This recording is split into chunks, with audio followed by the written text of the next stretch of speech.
Good day. My name is Loris de la Zerna. I'm 43 years old. I'm from the Philippines.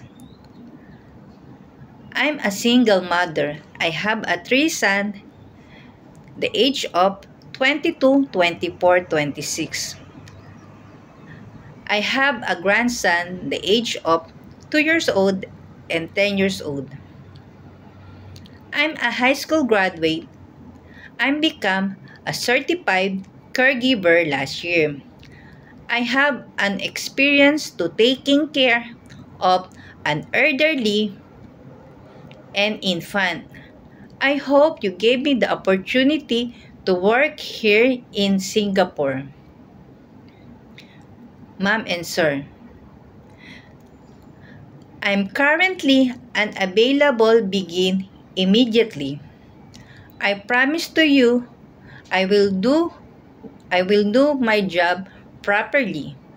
Thank you, Ma'am and Sir.